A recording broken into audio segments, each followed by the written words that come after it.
إن الحمد لله نحمده ونستعينه ونستغفره ونؤمن به ونتوكل عليه ونعوذ بالله من شرور أنفسنا ومن سيئات أعمالنا من يهده الله فلا مضل له ومن يضلل فلا هادي له وأشهد أن لا إله إلا الله وحده لا شريك له وأشهد أن محمدا عبده ورسوله أما بعد فإن خير الحديث كتاب الله وخير الهدي هدي محمد صلى الله تعالى عليه وسلم وشر الأمور محدثاتها وكل محدثة بدعة وكل بدعة ضلالة وكل ضلالة في النار فأعوذ بالله السميع العليم من الشيطان الرجيم بسم الله الرحمن الرحيم يا أيها الناس اتقوا ربكم الذي خلقكم من نفس واحدة وخلق منها زوجها وبث منهما رجالا كثيرا ونساء واتقوا الله الذي تساءلون به والأرحام إن الله كان عليكم رقيبا يا أيها الذين آمنوا اتقوا الله حق تقاته ولا تموتن إلا وأنتم مسلمون يا أيها الذين آمنوا اتقوا الله وقولوا قولا سديدا يصلح لكم أعمالكم ويغفر لكم ذنوبكم ومن يطع الله ورسوله فقد فاز فوزا عظيما رب اشرح لي صدري ويسر لي أمري واحلل عقدة من لساني يفقهوا قولي سبحانك لا علم لنا إلا ما علمتنا إنك أنت العليم الحكيم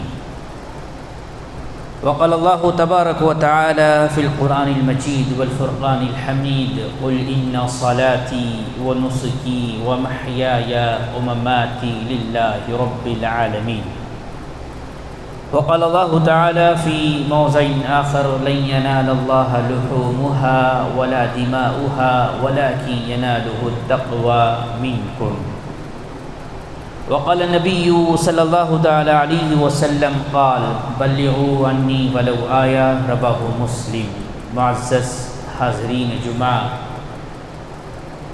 امت مسلمہ کے بزرگوں، نوجوانوں، پردہ نشین ماں اور بہنوں، میرے عزیز ساتھیوں، سب سے پہلے اللہ رب العالمین وحدہ لا شریک، خالق کائنات، مالک ارض و سما کی ہم حمد و ثنا بیان کرتے ہیں انہی کلمات سے جس کے ادا کرنے کا حکم نبی علیہ السلام نے ہمیں دیا. فرمایا جب کبھی تم اللہ کی حمد و ثنا بیان کرنا چاہو تو کہو سبحان اللہ و بحمدہ سبحان اللہ العظیم سبحان اللہ و بحمدہ سبحان اللہ العظیم سبحان اللہ و بحمدہ سبحان اللہ العظیم. اللہ رب العالمین کی اس مختصر سی حمد و ثنا کے بعد درود و سلام کا نزول کرتے ہیں ان تمام مقدس ہستیوں پر جنہیں اللہ تبارک و تعالیٰ نے توحید کی دعوت کے لیے چنا اور اپنی قوم کے لیے انہیں رہبر رہنما بنایا، جن کی آخری کڑی ہمارے نبی آخر الزمان محمد رسول اللہ صلی اللہ علیہ وسلم پر ختم ہوتی ہے. معزز سامعین و سامعات، انشاءاللہ عید الاضحیٰ کے احکام اور مسائل سے کچھ باتیں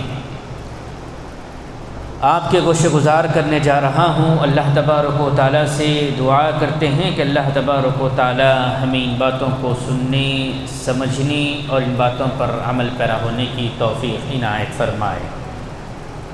معزز حاضرین، الحمدللہ اللہ تبارک و تعالیٰ کا جتنا شکر ادا کریں کم ہے کہ اللہ نے ہمارے زندگی میں یہ مہینہ عطا کیا، اور اس مہینے کے جن ایام سے ہم گزر رہے ہیں، اللہ کے نبی علیہ الصلاۃ والسلام کا فرمان ہے، افضل ایام الدنیا، دنیا کے تمام دنوں میں بہترین دن جو ہے وہ ذی الحجہ کے ابتدائی 10 دن ہے۔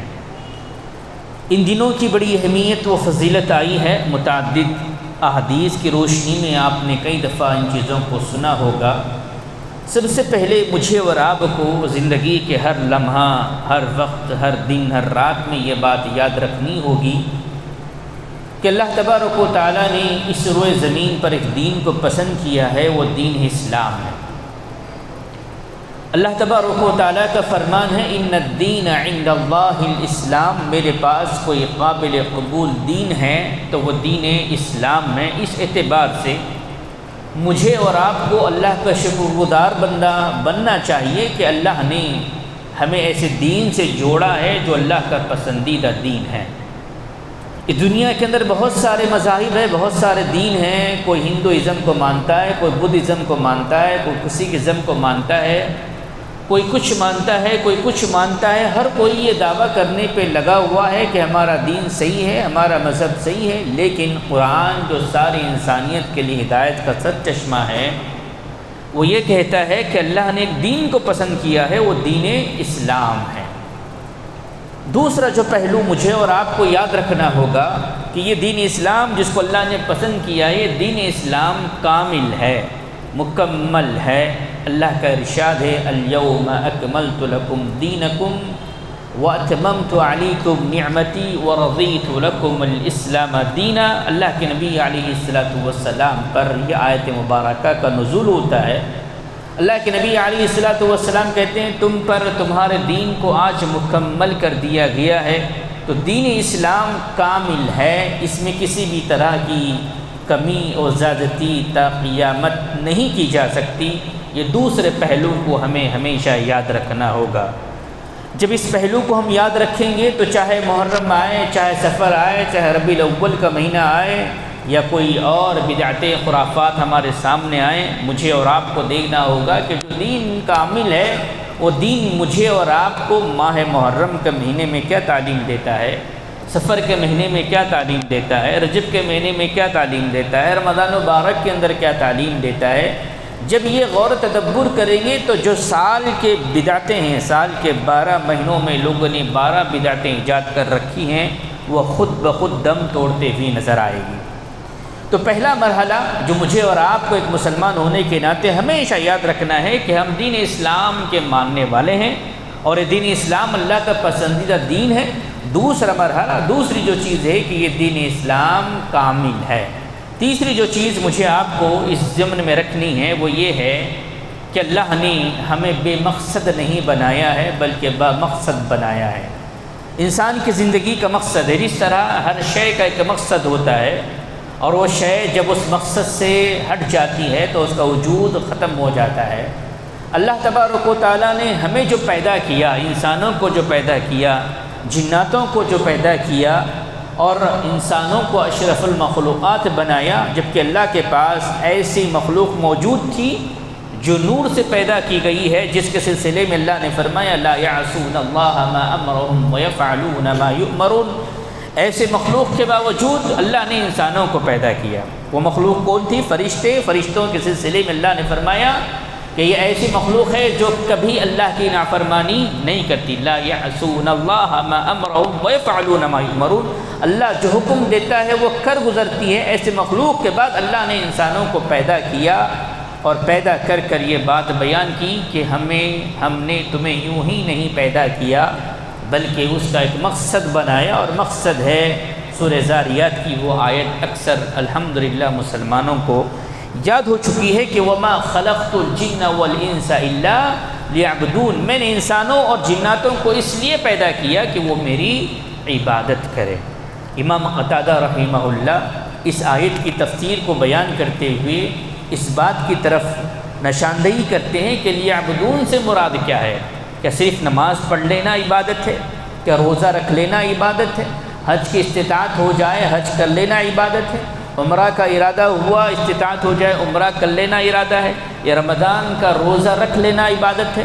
لیعبدون سے سب سے اہم عبادت ہے لیوحدون کہ بندہ سب سے پہلے موحد ہو جائے، اللہ تبارک و تعالیٰ کو تنہا اکیلا جاننے والا ہو جائے، اور اپنی دل میں اللہ کی وحدانیت کو یقین پیدا کرے، اور اپنی زبان سے اس بات کی گواہی دے کہ اشہد ان لا الہ الا اللہ و اشہد ان محمدا عبدہ و رسولہ، میں اس بات کی گواہی دیتا ہوں کہ اللہ کے علاوہ کوئی معبود برحق نہیں، اور میں اس بات کی گواہی دیتا ہوں کہ محمد صلی اللہ علیہ وسلم اللہ کے بندے اور رسول ہے۔ تو پتہ یہ چلا دین اسلام اللہ کا پسندیدہ دین ہے، دین اسلام کامل ہے، میری اور آپ کی زندگی کا مقصد اللہ کی عبادت ہے، اور ان عبادتوں میں اللہ تبارک و تعالیٰ نے سال میں کئی ایسے مواقع ہمیں عطا کیے ہیں جو بڑی نعمت والے رحمتوں والے اللہ کی جانب سے یہ چیز ہے۔ ہمارے اسلاف اس بات کا بڑی بے صبری سے منتظر کیا کرتے تھے، جس کا قول ابو عثمان النہدی رحمہ اللہ نے اپنی کتاب میں نقل کیا ہے کہ ہم سے پہلے جو لوگ گزرے، جو اسلاف ہے سلف صالحین ہیں، اپنی زندگی میں 3 دہوں کا بڑی بے صبری سے انتظار کیا کرتے تھے۔ پہلا دہا جو آتا ہے وہ ہے رمضان مبارک کا آخری عشرہ، جب ان کو مل جاتا تو اپنے کمر کو کس لیتے، لیلۃ القدر کو تلاش کرتے، صدقات خیرات کرتے، نوافل کا اہتمام کرتے، تلاوت قرآن کا اہتمام کرتے، معتکف ہو جایا کرتے، اپنی زندگی کو عبادتوں میں عام دنوں کے بنسبت زیادہ کیا کرتے تھے، کیونکہ ان دنوں کی بڑی اہمیت و فضیلت آئی ہے، اور اس میں ایک رات ایسی رکھی گئی ہے جو 1000 مہینوں کی عبادتوں سے بڑھ کر ہے۔ دوسرا عشرہ جو ہمارے اسلاف منتظر رہا کرتے تھے، انتظار کیا کرتے تھے کہ ہمارے زندگی میں وہ عشرہ آئے تاکہ ہم اللہ کی عبادتوں کو کر اور اللہ کے مقرب بندے بن جائیں، تو دوسرا عشرہ جو آتا ہے ماہ محرم کی ابتدائی ایام میں، جس میں یوم عاشورہ کا تذکر آتا ہے۔ یوم عاشورہ کے روزے کا بڑی انتہائی سے صبر کرتے، اور جیسے ہی یوم عاشورہ آتا روزے کا اہتمام کرتے۔ تیسرا جو مرحلہ ہمارے سامنے آتا ہے وہ مرحلہ ہے جس سے میں اور آپ گزر رہے ہیں، یعنی 10 ذی الحجہ کی ابتدائی 10 دن۔ یہ دنوں کا بھی بڑی بے صبری سے انتظار کیا کرتے تھے، اور جیسے ہی آتے ہیں اس کے اندر اللہ تبارک و تعالیٰ کے احکامات پر اپنی زندگی کو نچھاور کرتے ہیں، کیونکہ یہ بڑے اہم دن ہیں، اور اس کے سلسلے میں یہ بات ہمیں ملتی ہے افضل ایام الدنیا، جیسے کہ میں نے ابھی ذکر کیا، اللہ کے نبی علیہ الصلاۃ والسلام نے بات بیان کی کہ دنیا کے سارے دنوں میں سب سے افضل ترین اگر کوئی ایام ہے تو وہ ایام ہے جس سے میں اور آپ گزر رہے ہیں، اور کچھ ایام گزر چکے ہیں، کچھ ہمارے سامنے باقی ہیں۔ اس کے سلسلے میں یہاں تک بات آتی ہے کہ جہاد ایک بڑا اہم مرحلہ ہے اسلام کا۔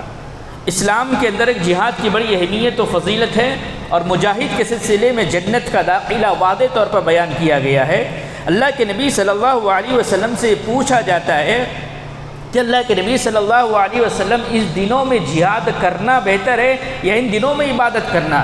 اللہ کے نبی صلی اللہ علیہ وسلم کہتے ہیں کہ فی سبیل اللہ، اللہ کے راستے میں جہاد کرنے سے بڑھ کر ہے کہ ان دنوں میں عبادت کی۔ یہاں تک اللہ کے نبی علیہ الصلوۃ والسلام نے فرمایا کہ اللہ یہ کہ کوئی آدمی جہاد کے لیے جائے اور ساری چیزیں قربان کر دیں، لیکن عام دنوں کے بنسبت ان دنوں میں مجھے اور آپ کو اللہ تبارک و تعالیٰ کی عبادت کرنی ہے، کثرت سے کرنی ہے، بہت ساری چیزیں آتی ہے۔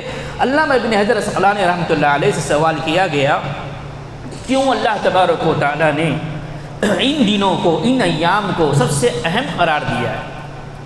علامہ ابن حجر عسقلانی رحمۃ اللہ علیہ جو امام بخاری رحمۃ اللہ علیہ کی کتاب کی شرح لکھتے ہیں، انہوں نے لکھا کہ کئی وجوہات میں سب سے بڑی وجہ یہ ہے کہ امہات العبادہ یہ وہ ایام ہیں جس کے اندر سارے اہم عبادتیں جمع ہو جاتی ہیں۔ ارکان ایمان، ارکان اسلام کو ہم دیکھیں تو اسلام کی جو بنیاد ہے توحید، نماز، روزہ، زکوٰۃ، حج، اسی پر ہمارا ایمان ٹکا ہوا ہے، اسی پہ ہماری عمارت اسلام کی کھڑی ہوئی ہے۔ علامہ ابن حجر اسقلانی رحمۃ اللہ علیہ کہتے ہیں امہات العبادات، جو عبادت کی مائیں ہیں، سب سے اہم عبادتیں ہیں، وہ ساری عبادتیں ان دنوں میں شامل ہو جاتی ہے۔ روزہ اس میں آتا ہے، نماز تو ہمیشہ اس میں شامل ہوتی ہے، حج جیسی عبادت اس کے اندر شامل ہوتی ہے، تو توحید اس کے اندر شامل ہوتی ہے۔ یہ ساری عبادتیں ایک جگہ جمع ہونے کی وجہ سے اللہ تبارک و تعالیٰ نے یہ سبب بیان کیا کہ سب سے بہترین ایام اگر کوئی ہے تو وہ عشرہ ذی الحجہ کی ابتدائی ایام ہے۔ اس مسئلے میں ان دنوں میں کیا ہمیں کرنا چاہیے؟ سب سے پہلی جو چیز آتی ہے قرآن حدیث کی روشنی میں وہ یہ ہے کہ اگر اللہ نے استطاعت دی ہے، حج کے آپ مستحق ہو چکے ہیں، مالی اعتبار سے، صحت کے اعتبار سے، جہاں پر شرط لگائی گئی استطاعت کا ہونا، سب سے پہلے حج کے لیے آپ تشریف لے جائیں۔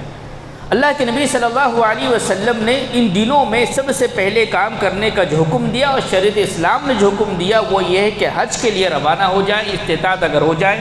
اگر کوئی حج کرتا ہے، اور اللہ کے نبی علیہ الصلوۃ والسلام فرماتے ہیں الحج لیس لہ جزاء الا الجنہ، الحج المبرور لیس لہ جزاء الا الجنہ۔ اگر کسی کا حج مبرور ہو جاتا ہے، حج مبرور سے مراد قبول ہو جاتا ہے، اس نے سنت رسول صلی اللہ علیہ وسلم کے مطابق حج کیا ہے اور وہ قبول ہو جاتا ہے، تو اس کا بدلہ سوائے جنت کے اور کچھ نہیں ہے، اور ہمارے زندگی کا مقصد ہی اللہ کی عبادت اور عبادت کے بعد جنت کو پانا۔ تو سب سے بڑا کام اگر اللہ نے استطاعت دی ہے، مستحق ہو چکے ہیں، اس بار آپ نے نہیں ارادہ کیا، آئندہ سال کے لیے ارادہ کیجئے کہ انشاءاللہ زندگی رہی تو آئندہ سال میں حج جیسے فریضے کو سب سے پہلے انجام دینے کی کوشش کروں گا۔ دوسرا مرحلہ ان دنوں میں جو فضیلت والا آتا ہے وہ ہے عمرہ۔ العمرۃ، اللہ کے نبی صلی اللہ علیہ وسلم فرمایا الی العمرہ کفارۃ، اللہ کے نبی صلی اللہ علیہ وسلم کہتے ہیں ایک عمرہ کسی نے کیا اور اس کے بعد دوسرا عمرہ کسی نے کیا، اس درمیان جتنے صغیرہ گناہ ہو جاتے ہیں، انسان بشر ہے، انسان کی فطری طور پر نسیان اللہ نے رکھی ہے، اسی لیے اشرف المخلوقات کہا گیا ہے۔ اللہ بندہ جب توبہ کرتا ہے بڑا اس کو پسند کرتا ہے۔ اللہ کے نبی صلی اللہ علیہ وسلم کہتے ہیں العمرۃ العمرہ، ایک عمرے سے دوسرے عمرے کے درمیان جتنا فاصلہ ہوتا ہے، 1 سال 2 سال 6 مہینے 3 سال، وہ سارے جو گناہ وہ کرتا ہے وہ سارے گناہ کے لیے وہ عمرہ کفارہ ہو جاتا ہے۔ زندگی کا مقصد عبادت، عبادت کا مقصد اللہ کی رضامندی، اللہ کی رضامندی سے حاصل ہونے والی چیز جنت۔ یہ میرے اور آپ کی زندگی کا سب سے بڑا محور، سب سے بڑا ٹارگٹ ہے، اس کو ضائع نہ ہونے دے۔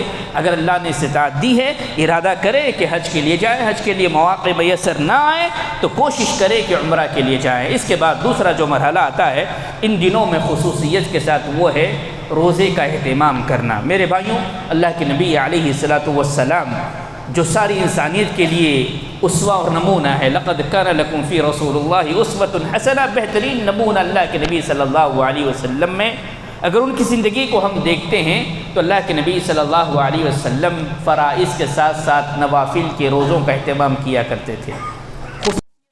ان دنوں میں جو افضل دن ہے اس میں نفل روزے کا اہتمام کریں اور اس کی بڑی فضیلت ہے۔ اور عام دنوں میں اگر کوئی ایک بندہ ایک روزہ اللہ کی رضا کے لیے رہتا ہے، کوئی ایک بندہ ایک روزہ اللہ کی رضا کے لیے رہتا ہے تو اللہ کے نبی صلی اللہ علیہ وسلم نے فرمایا کہ جہنم سے 70 سال کی مسافت، محدثین کہتے ہیں مسافت کا معنی یہ ہے کہ آج آپ یہاں سے سفر کر رہے ہیں، 70 سال تک سفر کرنے کے بعد جہاں آپ پہنچیں گے جو فاصلہ ہوگا۔ اور بعض اہل علم لکھا کہ آج کے اس موجودہ دور میں جو ٹیکنالوجی کا دور ہے، ٹیکنالوجی کے ساتھ جانے والی سب سے تیز رفتار چیز جو ہے، اگر اس کا موازنہ کیا جائے، جو یہاں سے نکلتی ہے 70 سال کے بعد وہاں پہنچتی ہے، جتنا فاصلہ ہوتا ہے اتنا فاصلہ اللہ تبارک و تعالیٰ اس بندے اور جہنم کے درمیان کر دیتے ہیں ایک روزے کے بدولت۔ تو نفل روزے کی اہمیت کا اندازہ اس حدیث سے ہم لگا سکتے ہیں، اور جن ایام سے ہم گزر رہے ہیں بڑی اہمیت کے حامل ہیں، تو جو ایام بچے ہیں اس میں روزہ رہنے کی کوشش کریں۔ ایک دن ہمارے درمیان ہے اور اس کے بعد ہمارے سامنے اور ایک روزہ آتا ہے جس کو خصوصیت کے ساتھ بیان کیا گیا ہے، وہ ہے یوم عرفہ کا روزہ۔ یوم عرفہ کا روزے کے سلسلے میں اللہ کے نبی علیہ الصلوۃ والسلام نے فرمایا یکفر السنۃ التی قبلہ والتی بعدہ، یہ خصوصیت ہے یوم عرفہ کے روزے کی کہ عام دنوں میں جو ہم سے گزر چکے ہیں اس میں اگر آپ روزہ رہتے ہیں تو جنت جہنم سے 70 سال کی مسافات کا آپ کے اور جنت جہنم کے درمیان یہ فاصلہ ہوگا۔ اگر یہ آپ یوم عرفہ کا روزے کا اہتمام کرتے ہیں تو اللہ کے نبی علیہ الصلوۃ والسلام نے فرمایا کہ 1 سال پچھلے اور 1 سال آنے والے صغیرہ گناہوں کو اللہ تبارک و تعالیٰ اس روزے کے بدلے معاف کر دیتا ہے اگر روزہ قبول ہو جاتا ہے۔ تو روزے کا اہتمام کریں، اپنے گھر والوں سے کرائیں، دوست احباب سے کرائیں، اس کی فضیلت کو بیان کریں۔ عید کے دن روزہ نہیں ہے، بہت سارے لوگ عید کے دن روزے کا اہتمام کرتے ہیں، کہتے ہیں عید کے دن میں اپنی قربانی کے ذریعے سے افطار کروں گا۔ یہ شریعت میں ایسا کوئی حکم نہیں ہے۔ عید سے 1 دن پہلے یوم عرفہ کا ذکر آیا ہے اور اس روزے کے سلسلے میں یہ بات اللہ کے نبی علیہ الصلوۃ والسلام نے بیان کی ہے۔ تو پہلا مرحلہ ان دنوں میں عمرہ اور حج، اور دوسرا مرحلہ روزے کا اہتمام کرنا، تیسرا مرحلہ خصوصیت کے ساتھ یوم عرفہ کے روزے کا اہتمام کرنا، چوتھا مرحلہ نمازوں کی پابندی۔ میرے بھائیوں، آپ سبھی جانتے ہیں توحید کے بعد کوئی رکن ہے جو ہمیں اسلام میں باقی رکھ سکتا ہے تو وہ نماز ہے۔ ہر مسلمان یہ بات اچھی طرح جانتا ہے کہ ایک مومن اور کافر کے درمیان کوئی چیز فرق کرنے والی ہے تو وہ نماز ہے۔ تو نماز کا اہتمام کریں، کیونکہ اللہ کے نبی علیہ الصلوۃ والسلام نے یہاں پر یہ بات واضح طور پر بیان کی کہ افضل ایام الدنیا، دنیا کے تمام ترین دنوں میں یہ بہترین دن ہے۔ اس میں کوشش کرے، عام دنوں میں کوتاہی ہو گئی، اللہ معاف کرنے والا ہے، لیکن کوشش کرے کہ فجر آپ کے باجماعت ہو، عشاء آپ کے باجماعت ہو،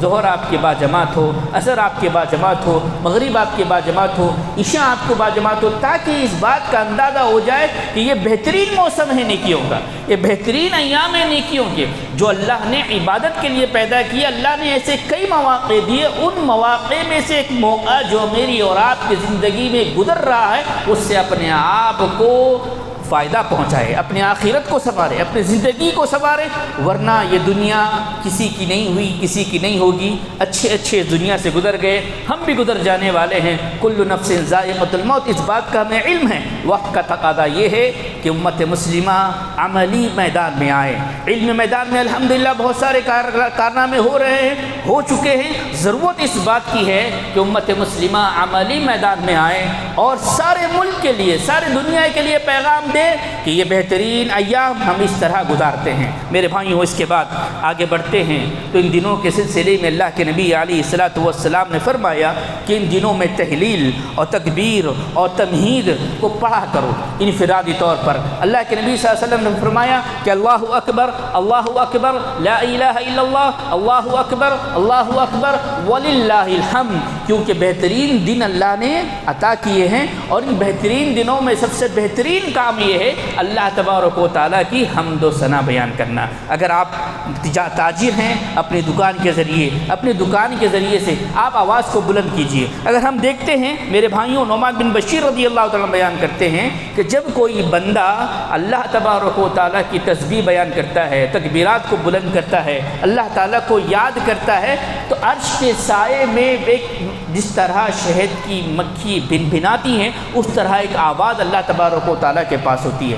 اللہ تبارک و تعالیٰ پوچھتا ہے کون ہے؟ تو فلاں ابن فلاں، اللہ تیری حمد و ثنا بیان کر رہا ہے۔ اندازہ کیجئے، ایک ہم معمولی گندے بندے ہیں، گناہ گار ہیں، سیاکار ہیں، خطا کار ہیں، لیکن جب ہم اللہ کی حمد و ثنا بیان کرتے ہیں تو وہ مالک جو زمین آسمان کا خالق و مالک ہے، میرے اور آپ کا خالق و مالک ہے، اس کے پاس آپ کے اور میرے کلمات کو اللہ تعالیٰ سن رہا ہے، پوچھتا ہے کون ہے جو میری تکبیرات کو بلند کر رہا ہے۔ تو یہ اس کو معمولی نہ سمجھے، اپنی زبانوں کے ذریعے سے، چاہے وہ ذی الحجہ کے ایام ہوں یا عام دنوں میں ہوں، اپنی زبانوں کو تر رکھے۔ سبحان اللہ، الحمدللہ، لا الہ الا اللہ، اللہ اکبر۔ میرے بھائیوں، اگر ہم اور تحقیق میں جاتے ہیں یا گہرائی سے ان چیزوں کو دیکھتے ہیں تو حضرت عبداللہ ابن عمر اور حضرت ابو ہریرہ رضی اللہ تعالیٰ نے دونوں کا عمل ہے۔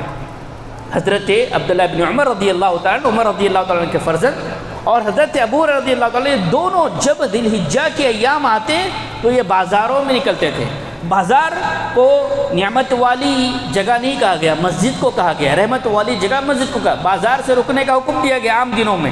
لیکن ہمارے صحابہ کا عمل دیکھیں، عبداللہ بن عمر رضی اللہ تعالیٰ، حضرت ابو رضی اللہ تعالیٰ، دونوں بازار میں جا رہے ہیں، اور امام بخاری رحمۃ اللہ علیہ حدیث کو نقل کرتے ہیں کہ یخرجان الی السوق فی ایام العشر، آئیے 10 دنوں میں یہ بازاروں میں جاتے اور زور زور سے تکبیرات کو بلند کرتے تاکہ لوگوں کو اس بات کا علم ہو کہ اللہ کے نبی صلی اللہ علیہ وسلم نے ان دنوں میں تکبیرات کو بلند کرنے کا حکم دیا ہے۔ تو یہ وہ عمل ہے جو آج امت مسلمہ سے الا ماشاء اللہ کچھ لوگ کر رہے ہیں۔ اکثر اس بات سے علم نہیں رکھتے، جو علم رکھتے ہیں وہ عمل نہیں کرتے۔ جب تک عمل نہیں ہوگا تو ہم پیغام کیسے دیں گے؟ یہ ملک کو پیغام کیسے دیں گے؟ غیر مسلم بھائیوں کو پیغام کیسے دیں گے؟ اپنے بھائیوں کی اصلاح کیسے کریں گے؟ وقت کا تقاضا یہ ہے کہ سب سے پہلے ہم عملی زندگی میں آئیں۔ میرے بھائیوں، اس کے ساتھ ساتھ اگر اور آگے بڑھتے ہیں تو قربانی کا دن ہمارے پاس آتا ہے۔ آپ نے دیکھا کہ اسلام اللہ کا پسندیدہ دین ہے، یہ دین کامل ہے۔ میری اور آپ کی زندگی کا مقصد اللہ کی عبادت ہے۔ عبادتوں میں اللہ نے بہت سارے مواقع دیے ہیں، ان موقع میں سے ایک موقع میری اور آپ کی زندگی میں گزر رہا ہے۔ نمازوں کی پابندی کریں، تکبیرات کو بلند کریں، اللہ نے استعداد عمرہ حج کے لیے تشریف لے جائیں۔ اس کے بعد جب مرحلہ آتا ہے یوم عرفہ کا روزے کا اہتمام کریں، اور اس کے بعد جب عید کا مرحلہ آتا ہے، عید کے سلسلے میں جو اہم باتیں ہیں، عید کے سلسلے میں کچھ اہم باتوں میں سب سے پہلی بات یاد رکھیں کہ یہ عید جو منائی جاتی ہے عید الاضحیٰ، اسلامی تعلیمات میں 2 عیدیں ہیں، عید الفطر، عید الاضحیٰ، اس کے علاوہ تیسری کوئی عید نہیں ہے۔ چاہے وہ عید کو عید الاعیاد کہا جائے یا عیدوں کی عید کہا جائے یا عیدوں میں بڑی عید کہا جائے، اسلامی تعلیمات کہیں اس کا جواب نہیں دیتی سوائے عید الفطر، عید الاضحیٰ کے۔ میرے بھائیوں، عید الاضحیٰ کی جب عید آتی ہے تو یقین جانیے دنیا کے اندر یہ پیغام دیا جاتا ہے کہ اللہ کے بندے اللہ کے نام سے اللہ کے جانور کو اللہ کی رضا کے لیے قربان کرتے ہیں۔ یہ ایک توحید کا سب سے بڑا پیغام ہے ان تمام قوموں کے لیے، ان تمام لوگوں کے لیے جو اللہ کے علاوہ کسی اور کے نام کی قربانی دیتے ہیں یا اللہ کے علاوہ کسی اور کے نام کی نذر و نیاز چڑھاتے ہیں۔ عید الاضحیٰ کا یہ پیغام ہے کہ اللہ کی رضا کے لیے، اللہ کے حکم پر سنت ابراہیم کو زندہ کرتے ہوئے نبی علیہ الصلوۃ والسلام کی سنت کے مطابق ہر بندہ اپنے استطاعت کے مطابق اللہ کی راہ میں قربانی کرتا ہے۔ یہ قربانی عبادت ہے، یہ عبادت اللہ کے لیے ہے، اللہ کے علاوہ کسی اور کے لیے جانور کا ذبح کرنا جائز نہیں ہے،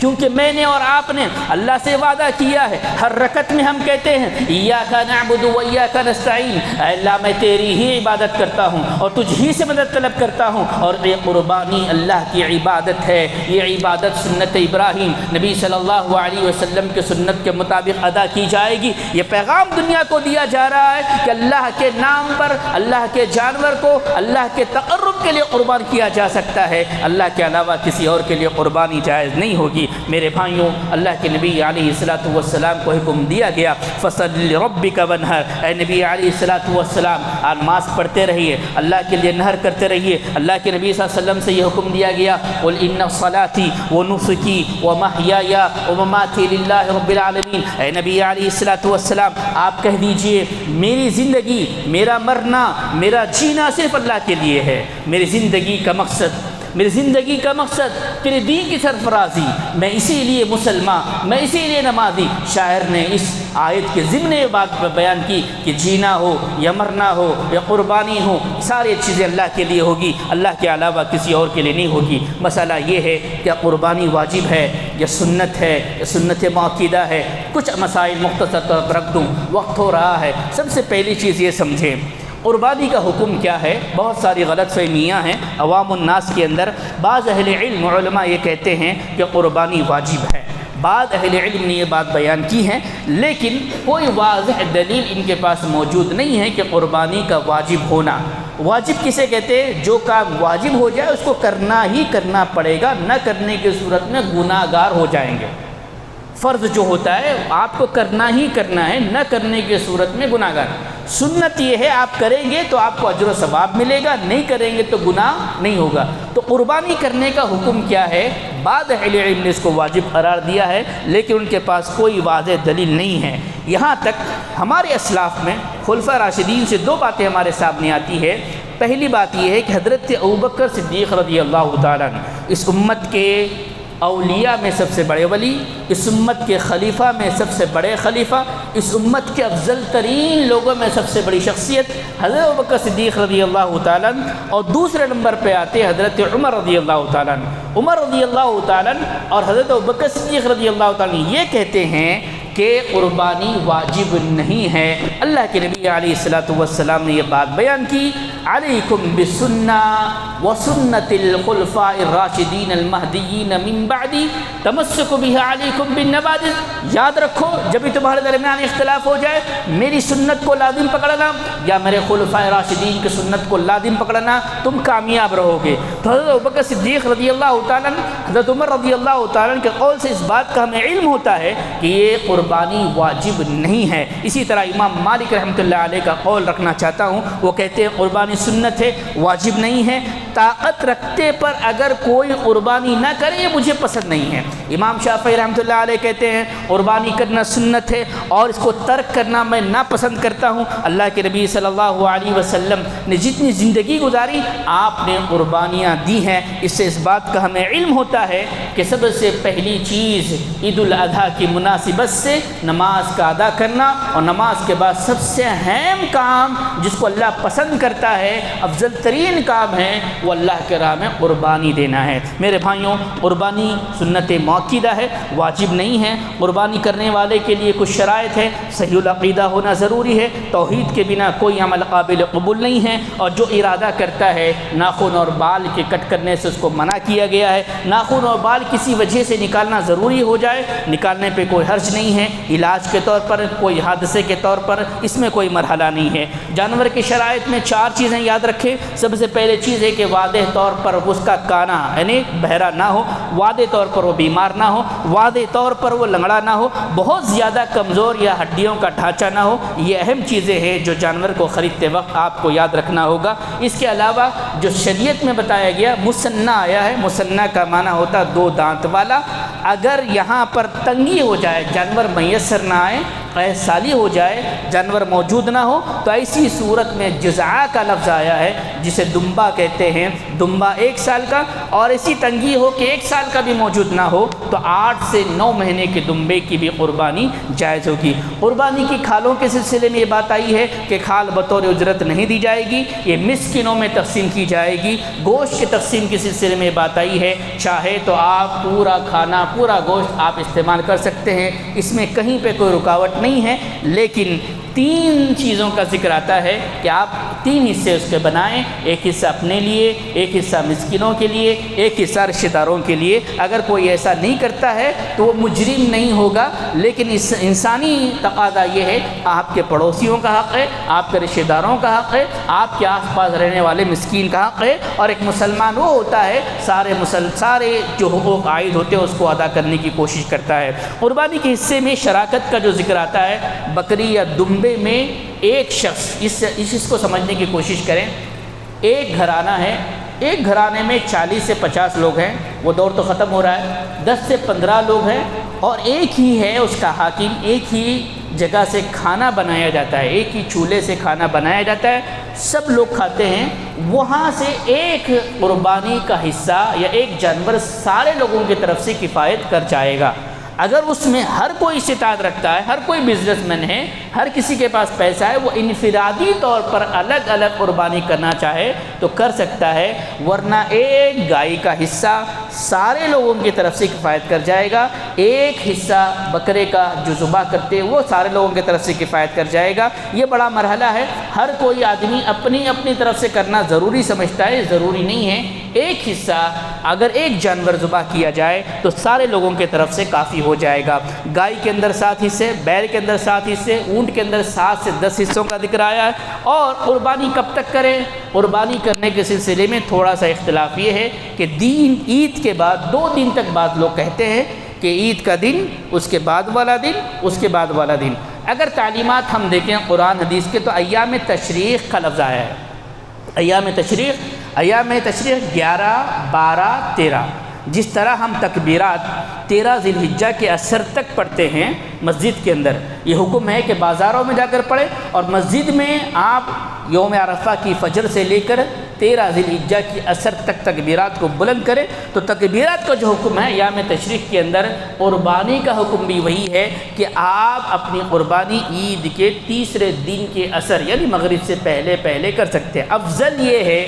افضل یہ ہے کہ جیسے ہی آپ نماز ادا کریں پہلے دن اپنی قربانی دیں۔ کسی وجہ سے، کوئی مصروفیت کی وجہ سے، یا جانور کے نہ ملنے کی وجہ سے، یا استطاعت نہ ہونے کی وجہ سے آپ تاخیر کر رہے ہیں، اللہ آپ کی نیتوں کو جاننے والا ہے۔ تو یہ کچھ چیزیں مختصر طور پر میں نے آپ کے سامنے رکھی جو عید الاضحیٰ اور ذی الحجہ کے متعلق تھی۔ بہت ساری باتیں آتی ہیں، وقت اجازت نہیں دیتا۔ اللہ سے ہم دعا کرتے ہیں اللہ تبارک و تعالی ہمیں صحیح معنوں میں اسلامی تعلیمات کو سمجھنے کی توفیق عنایت فرمائے۔ اللہ تبارک و تعالی حقیقی معنوں میں اسلامی تعلیمات پر عمل کرنے کی توفیق عنایت فرمائے۔ اللہ جب تک رکھے دار فانی میں ہمیں ایمان اور اسلام کی حالت میں رکھے، جو ہمارا خاتمہ ہو تو خاتمہ بالخیر کرے۔ آمین ثم آمین وآخر دعوانا ان الحمد للہ رب العالمین۔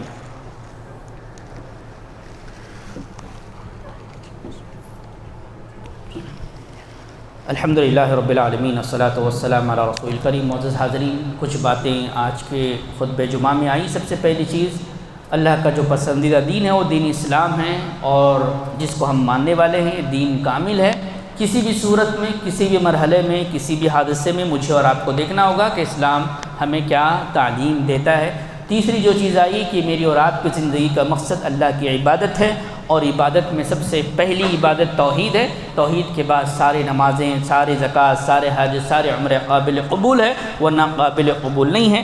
اور عبادت میں بہت سارے مواقع اللہ نے دیے ہیں، اس میں سے یہ دن ہے جس سے ہم گزر رہے ہیں، اس کی اہمیت کو سمجھیں، فضیلت کو سمجھیں، عملی زندگی میں آئیں، اور یوم عرفہ کے روزے کی کوشش کریں، اور عید کی مناسبت سے قربانی کریں۔